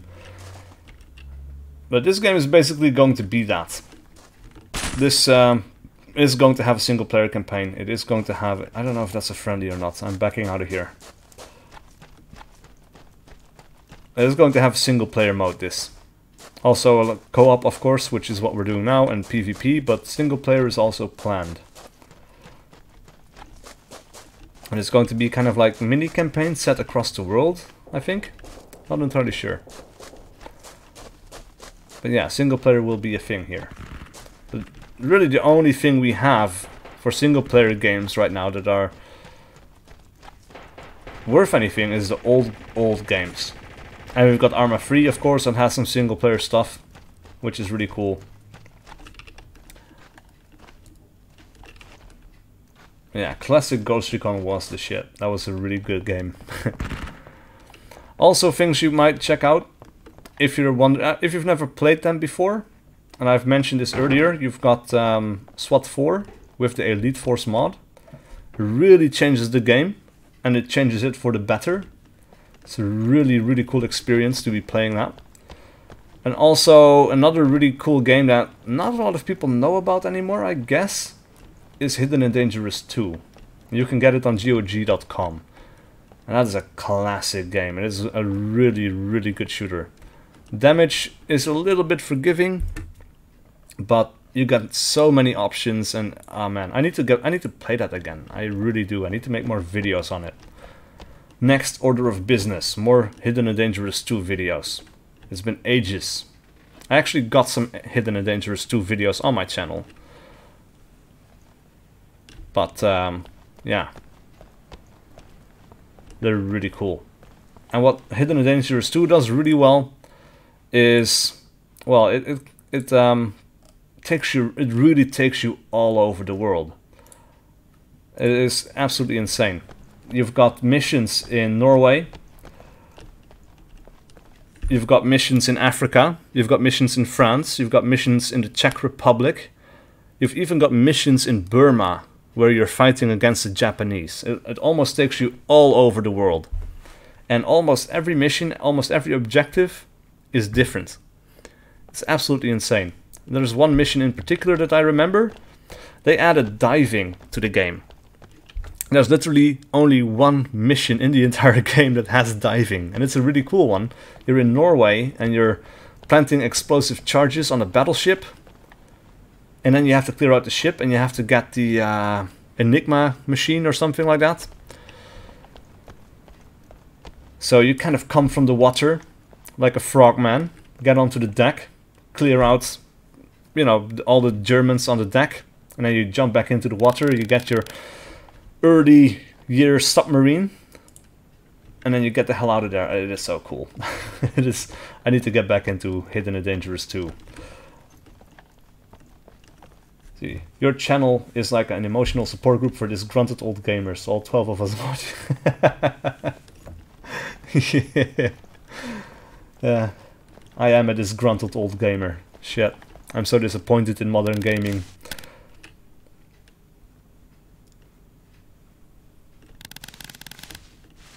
But yeah, oh man, I'm going to be playing Hidden and Dangerous 2 again. I don't give a shit. I'm going to be playing it. I'm going to be making videos on it because I'm all excited for it now. It also had this other feature where you could cut holes in chain link fences. So if you had like an objective to infiltrate a specific compound and it was surrounded by the chain link fences, as long as you had wire cutters in your inventory, that was an important thing, of course. Can't cut anything without the wire cutter without the wire cutters. But you could make your own entry point along any part of the chain link fence. And you had guard dogs, and you had, you know, guys on patrol. The AI actually got really sneaky as well. Like, they have 4 different speeds that you can run through. So you had like sneaking, walking, jogging, and sprinting. Oh, fuck. Do I think the Juggernaut dice will fail? Or fall? Maybe. I don't know. Could be. It's hard to say. There's a bit of a backlash considering, you know, surrounding Battlefield 5, so... But I think they'll recover because by and large they make good shooters. Interesting shooters. They're fun to play, so... I think they'll be forgiven, and if they make another game, or even... They might even be able to salvage the whole mess surrounding Battlefield 5. I'm not entirely sure, but... I think so. I feel like I'm being shot at. Now I'm being flashbanged. See, I was wondering if they were going to add a crowbar or hatchet to ground branch for breaking windows and doors. Oh, that's a good question. I think that for sure they are going to add more breaching options. But the exact list, what those breaching options are going to contain, I'm not entirely sure. There will probably be more.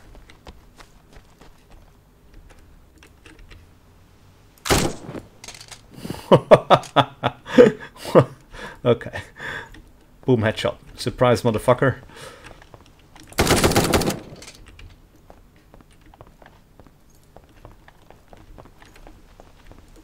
Oh, that was the last guy. The most powerful engine and produce shallow content. Yeah. Battlefield is really shallow. But yeah. It also, you know, yeah, I don't know. It is shallow. What else can I say? It's fun, but shallow. Teamwork really doesn't extend very far in Battlefield. Like, you throw boxes at each other with ammo and health, and that's about it. Like, that's the teamwork that you can expect. And when I was playing the Battlefield 5 beta, people weren't even doing that. And you had like 2 magazines worth of ammo. I could kill maybe 3 enemies, and I was out. And then nobody would throw me a pack of goddamn ammo. So I had to run back across the map to get some more. It was a mess.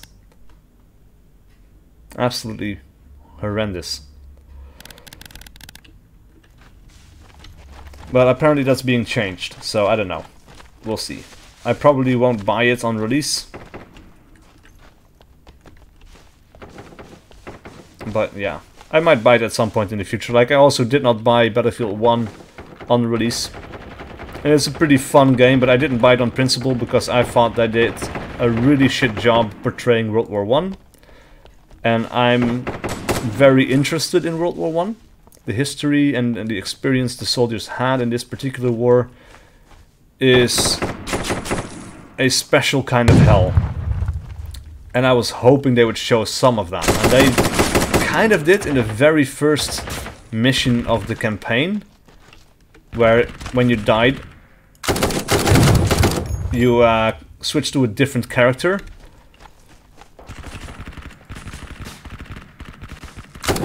And that was really cool, but then you got into the really fantastical stuff like running around in a suit of ancient armor with a machine gun gunning down endless hordes of faceless minions, basically, you know, and it's just like, I didn't even play it that far because I saw it in videos and I was just like, yeah, no, you know.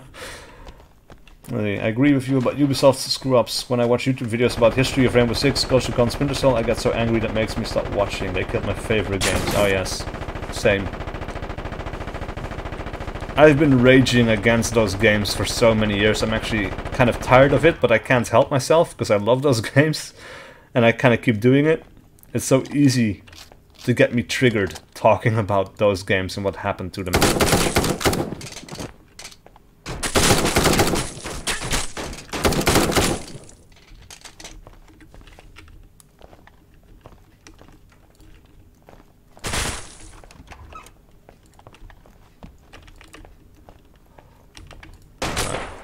My upper floor is clear. Let's see, last BF game was Battlefield 4. I haven't put my money in the franchise since. Yeah, I got Battlefield 1 on a deep sale when it basically was the entire collection with all the expansions included, or something like that. It was like 20 bucks. I was like, yeah, okay, 20 bucks is fine. You know, it's a lot of content. I can get some decent hours out of it. But what I hate, absolutely hate, is that like you have bolt action rifles and they suck compared to other weapons, right? And they didn't even make the bolt action rifles single shot to kill. You have to hit people twice and you don't get continuous shots. So going up against a person with an SMG, which is extremely common, actually the most common thing you could go up against pretty much, you were at a huge disadvantage. Absolutely massive disadvantage, and it sucks, you know, because if I'm in a game where there are bolt action rifles, I'm extremely tempted to go play with the bolt action rifles. That's down to my history as a Red Orchestra player. I love Red Orchestra. And that's the game that made me fall in love with bolt action rifles, actually. And I just want that kind of experience in any game that has bolt action rifles. And then of course you have Battlefield 5, or Battlefield series in general, you have the hardcore mode, right? And bolt action rifles do become single shot to kill there. But you can tell that it's kind of slapped on, because the Battlefield 5, or the, damn it, I keep saying Battlefield 5, but the Battlefield series really was not designed for that kind of slow-paced tactical game. So people that are still kind of just running around like headless chickens, you can't take proper cover, and you just keep dying over and over and over again in frustrating ways, because you can't take cover the way you want, because the game just wasn't designed around that style of gameplay. So, yeah. That's just really kind of shit. A lot of people tell me like, oh, but you should play hardcore mode, it's a lot better and blah blah blah. And I just keep running into that kind of frustration with it. It's like, I can't lean.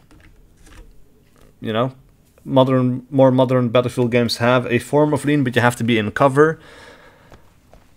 And it works barely. It's not fluid, it doesn't work well for me. Or at least I don't like the way it works. And no, it's just not working out for me. You know, like I want a dedicated tactical shooter, and I don't want a half-assed experience from Battlefield. Like if I play Battlefield, I'll play the regular mode and I'll run and gun, and I can have fun with that. I don't mind. But yeah, it's shallow and it's not going to keep my attention for very long. It's not a game you keep coming back to over the years, basically. Not like Arma, not like Rainbow Six, not like the original Ghost Recon. Not like Ground Branch. Because these games that I mentioned, they have something that is mechanically unique. You don't get it anywhere else, and it's pretty in-depth, and you keep learning things. Like, you can keep learning things. Even though, you know, content can get pretty old after a while. Like, I love the original Ghost Recon. It's a fantastic game. But the one thing that kills it for me is the lack of randomization on enemy placement. And so when I play Ghost Recon, the original, I know exactly where to expect the enemy to be.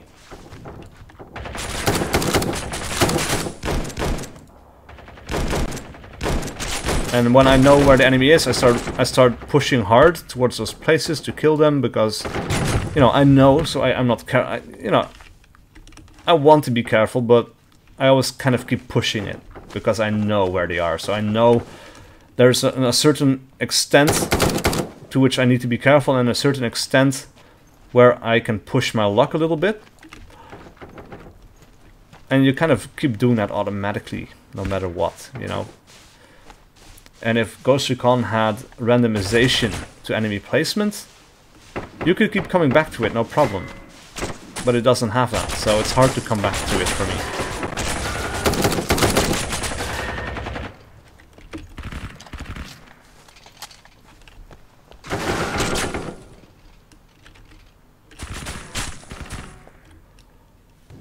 Let's see, let's turn on the laser for once. I haven't done that since I started playing. I like the new response times on this map, or on this server. I think they got... I think they struck gold with this. This feels pretty balanced. Of course, I haven't checked out the new default settings. I need to do that more. But yeah.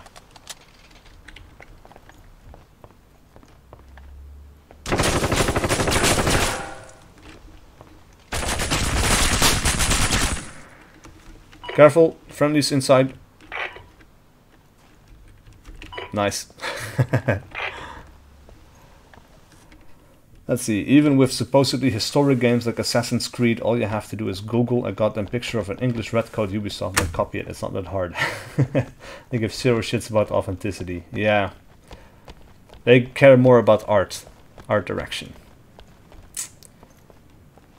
And I think they try to please everyone, which never works. Very true.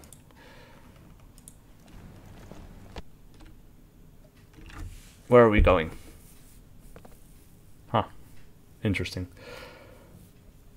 Yeah, that's the thing. Like, and you can tell that happened with the Red Orchestra series as well. Kind of like, it's still a pretty hardcore game, but they really try to appeal to more people, like more groups of people with Red Orchestra 2. And it backfired completely. It's really, really bad. They made seemingly minor changes, but they had really big effects on gameplay. You know, for example, sprinting no longer really affected your ability to stay in iron sights, or like stay accurate in iron sights. So the end result, you know, the idea behind it was okay, where then attackers had a chance to close the distance with the enemy and still have time to be accurate so they can kill the defender. And I can kind of get behind that a little bit, but at the same time what ended up happening was people rushing around corners and almost insta-scoping without any kind of sway, and it turned it into a kind of twitchy experience. And that's just not good. Actually, let's start in this corner. And you know, they had multiple little design choices like that. That was kind of dumbing the game down. Oh wait, I don't have night vision. I didn't realize we were going to a night version of the map. Alright, should keep my gun up. Somebody left the server. Yeah, like I said, like with Red Orchestra, it was minor changes, but one of the other ones was like a really big gripe for me was the dispersal of roles. Because in the original Red Orchestra that I played a lot, the vast majority of people were playing as bolt-action riflemen, because that is the way armies historically were built up in World War II. You know, the German army, by and large, they were using Kar 98s. You know, the Russians, they were using the Mosin guns. But then Red Orchestra 2 came along, and what? Oh crap! What ended up happening was that wow, that's a lot of gunfire. What ended up happening was, in the end, when Red Orchestra 2 released, there were, on a 64-player server, you had maybe 4 people playing with bolt-action rifles. Everybody else had semi-automatic rifles, fully automatic SMGs, and so on. And it really changed the gameplay for the worse. Are you blinding all the people with the NVGs now? Yes, I think so. Probably not as much as I should have been doing. Like, from a technical point of view, like I shouldn't be doing that at all, but like from a technical point of view, probably needs to be a little bit worse. See, yeah, but I did love the AI animations in Ghost Recon. In the first Ghost Recon, you mean?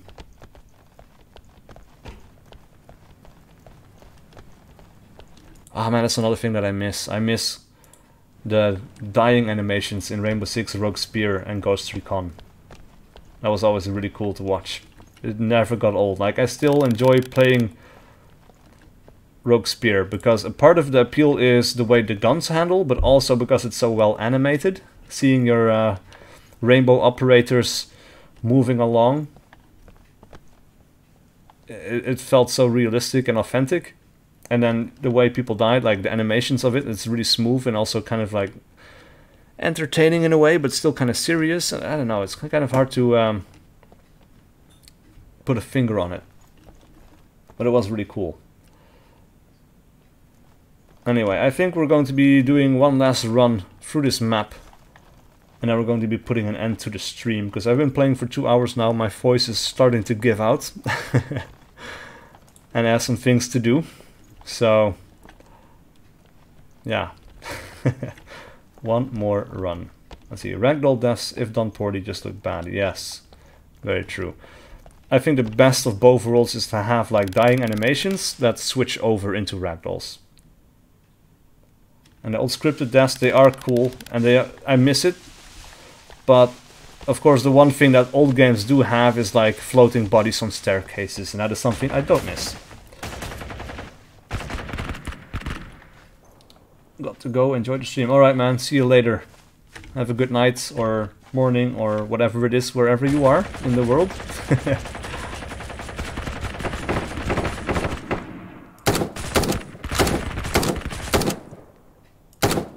Shit. Shit, I'm dying. No. I need to back out of here.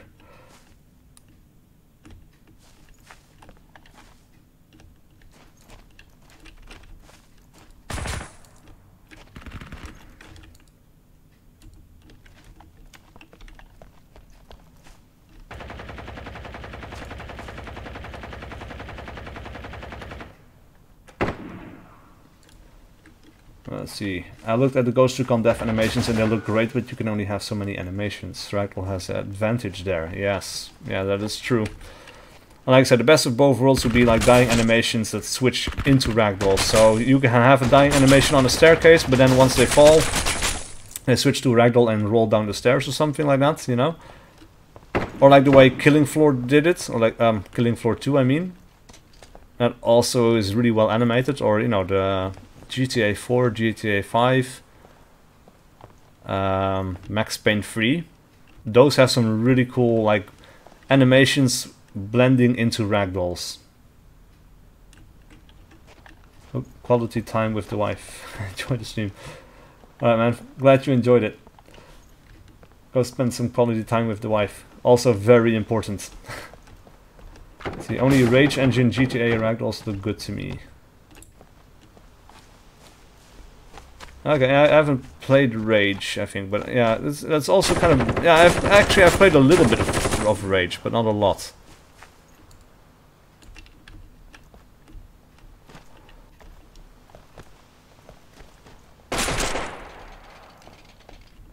Wow, the flashlights get so blinding in this game though.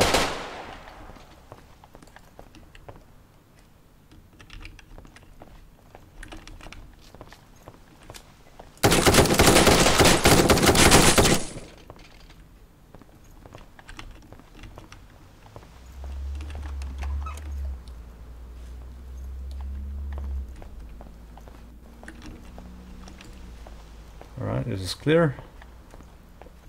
And this is also kind of nice, like when you put down your pistol, it doesn't go all the way down, you just hold it very close to your body. So you can see the flashlight still pointing forward, which you don't see when you're holding down the rifle. You can actually kind of use the flashlight to point shoot.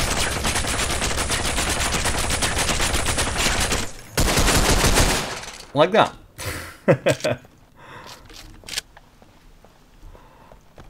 Well, I might be the last guy left here.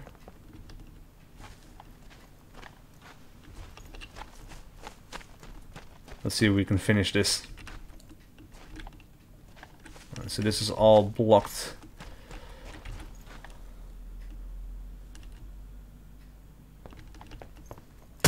Oh, like I pressed the left mouse button to bring up the gun, because that's one thing that is kind of like messing with my head a little bit sometimes when I use the pistol. Like I know how it functions. Shit! Alright, well that's it.